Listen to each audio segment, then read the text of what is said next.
آپ سب لوگوں کا بہت شکریہ، خاص طور پہ ہمارے ان دوستوں کا جو امریکہ سے شریک ہوئے، چونکہ مجھے اندازہ ہے کہ اس وقت تو وہاں بہت ارلی مارننگ ہے،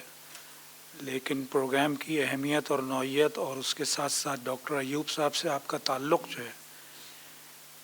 یہ یقیناً اس کا مستحق تھا کہ ہم سب لوگ وقت نکالیں، آپس میں ان کو یاد بھی کریں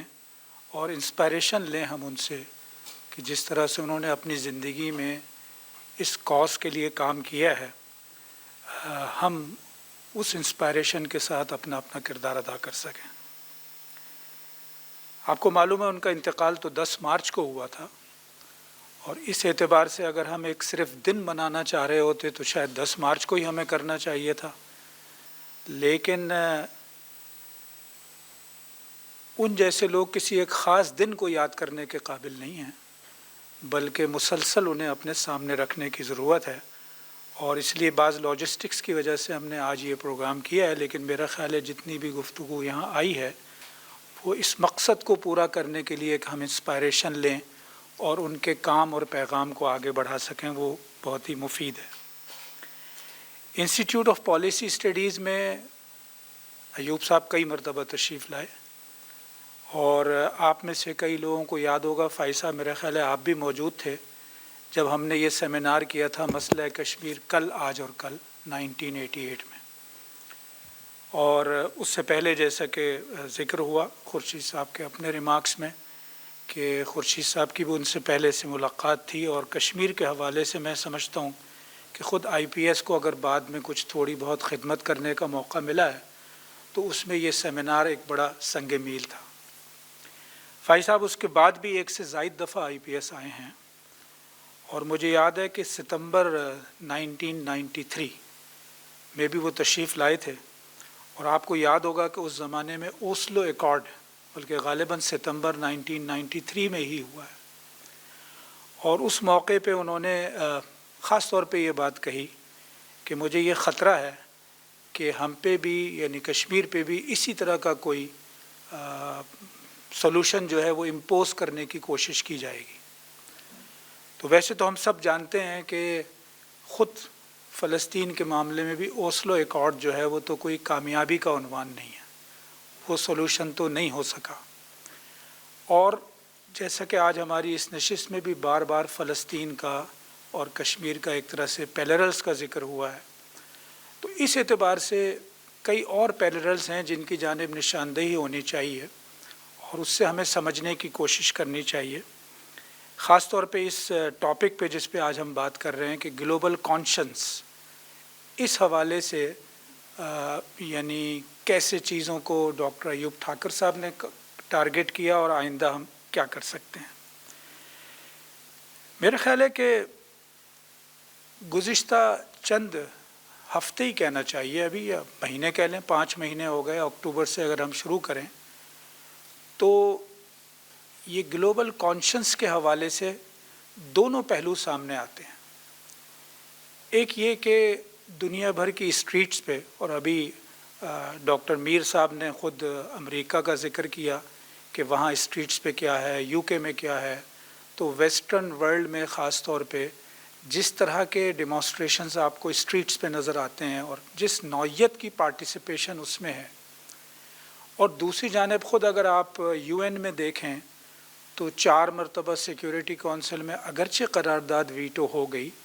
لیکن ہر مرتبہ نمبر آف کنٹریز جنہوں نے اسے سپورٹ کیا وہ بڑھتا چلا گیا۔ اسی طرح جنرل اسمبلی میں 2 مرتبہ یہ ڈسکس ہوا، لیکن دونوں مرتبہ میں اگر آپ دیکھیں تو تعداد بڑھتی چلی گئی ہے۔ البتہ گلوبل لیول پہ جو گورننس ہے اس میں جو لوگ ذمہ دار ہیں ان کا ضمیر بیدار نہیں ہو رہا، ان کا کانشنس جو ہے اسے بیدار ابھی تک ہونے کا موقع نہیں ملا ہے، ساری اس لہر کے باوجود جو موجود ہے۔ تو اس معنی میں ایک سائیڈ یہ ہے گلوبل کانشنس کے حوالے سے کہ گزشتہ چند مہینوں میں سڑک پہ بھی، اداروں میں بھی یہ آواز اٹھی ہے اور بہت بڑے پیمانے پہ اٹھ رہی ہے، اور دوسری جانب یہ ہے کہ گلوبل گورننس جو ہے وہ اتنی ایک طرح سے خراب ہے کہ اس کے اس سارے دباؤ کے باوجود اس جانب سے کوئی پیش رفت نہیں ہے، بلکہ نیگیٹو کوششیں ہو رہی ہیں۔ اس کا مطلب یہ ہے کہ ایک جانب اگر ہم اپنی اس پوری موومنٹ کو آگے بڑھانا چاہتے ہیں اور فیوچر کی ہم بات کر رہے ہیں، تو اگر ہم بیک وقت ان دونوں فیکٹرز کو ذہن میں رکھ کے اپنے کام کو آرگنائز کریں گے کہ سڑک پہ بھی لوگوں کو نکالنے کے قابل ہوں اور گلوبل گورننس کو بھی ٹارگٹ بنا رہے ہوں، تو اس کے امکانات زیادہ ہیں کہ ہم چیزوں کو زیادہ تیزی سے آگے بڑھانے میں کامیاب ہو سکیں۔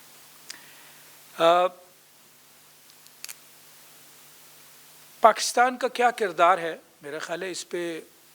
بات ہماری مجلس میں آج کئی بار ہوئی ہے، اس سے پہلے بھی ہوتی رہی ہے، اور مجھے یہ تسلیم کرنے میں کوئی عار نہیں ہے کہ اس وقت جو اتار چڑھاؤ کا ماحول ہے اس میں پاکستان سے توقعات کسی بھی طرح سے پوری نہیں ہو رہی ہیں۔ لیکن اگر ہم ایوب صاحب کی لیگیسی کو ذہن میں رکھیں،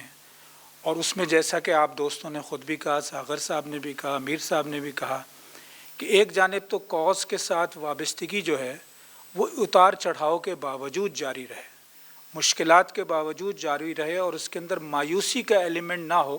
بلکہ اسٹریٹجی پہ دوبارہ غور کرنا، اپنے آپ کو کسی بھی طرح سے انرجائز کرنا، ٹیم بنانا، تو یہ ان کی لیگیسی ہے۔ اور اس میں جس چیز سے شاید سب سے زیادہ بچنے کی ضرورت ہے وہ یہ کہ یعنی ایک جانب توجہ دلانے کی، جہاں جو کوئی کنسرن ہے اسے شیئر کرنے کی، جس لب و لہجے میں بات کرنے کی ضرورت ہے، ٹیکن فار گرانٹیڈ نہ لیا جائے، اس سب کا خیال کرنے کی ضرورت ہے۔ وہیں میرا خیال ہے ہمیں اس بات کو بھی سمجھنا چاہیے کہ استعمار جو ہے، کولونیل پاورز جو ہیں، ان کی اپنی اسٹریٹجی ہمیشہ ڈیوائیڈ اینڈ رول والی ہے۔ غلطیاں بھی ہوں گی، کوتاہیاں بھی ہوں گی، لیکن اگر آپ کو ڈیوائیڈ کرنے کا اسے موقع مل جائے، اور آج کل ہم غزہ کے بارے میں بھی دیکھتے ہیں، غزہ کے سارے لوگوں کی قربانیاں اپنی جگہ، لیکن پیلسٹینین اتھارٹی بھی ایک ہے جس کا کوئی رول نہیں ہے، اور اس طرح سے انہوں نے وہاں بھی ڈیوائیڈ کیا ہوا ہے، یہاں بھی ڈیوائیڈ کیا ہوا ہے۔ اور اسی طرح سے جو آپ دیکھیے کہ ہم ظاہر پاکستان کا تو موضوع ڈسکس ہوتا ہی ہے کشمیر کے حوالے سے، وہ ہونا چاہیے، پاکستان اس میں اسٹیک ہولڈر بھی ہے، پاکستان اور کشمیر کے لوگوں نے قربانیاں دی ہیں، لیکن دوسری جانب یہ ہے کہ خود پوری مسلم دنیا خود غزہ کے بارے میں کیا کرنے میں کامیاب ہوئی ہے اس ہاٹ انوائرمنٹ میں بھی۔ تو یہ سمجھنے کی ضرورت ہے کہ ہمارے سامنے چیلنج بہت بڑا ہے۔ یہ چیلنج میں گزشتہ 75 سال 78 سال بھی ہم نے گزارے ہیں، آگے بھی اللہ بہتر جانتا ہے کہ کتنی ایفرٹ اور کتنی اسٹرگل چاہیے، لیکن اس میں سب سے اہم چیز ہوگی کہ اپنے حوصلے کو ہم ختم نہ ہونے دیں۔ ہمارا حوصلہ جو ہے اس کے اندر یہ چھوٹی چھوٹی بہت سی کامیابیاں، اور at the end of the day ہماری یونٹی جو ہے وہ کاؤنٹ کرے گی۔ میرے خیال سے یہ بات درست ہے جو آپ لوگوں نے کہی ہے، آئندہ انشاءاللہ مل بیٹھنے کا اور موقع ہونا چاہیے، جس میں ہم ایک طرح سے اثر نو، مزمل نے الفاظ استعمال کیے تھے، ری فوکس کرنے کی اور ری انرجائز کرنے کی ضرورت ہے، اور نیکسٹ جنریشن تک چیزوں کو پہنچانے کی ضرورت ہے۔ تو میرے خیال سے اس کو سامنے رکھ کے مل بیٹھنے کا بھی انتظام کریں گے۔ میں آپ سب کا شکریہ ادا کرتا ہوں کہ اس موقع پر آپ نے یہ وقت نکالا، شریک رہے۔ ہم انشاءاللہ اور بھی آئندہ نشست کریں گے جس میں تبادلہ خیال کا موقع مل سکے۔ تو بہت بہت شکریہ۔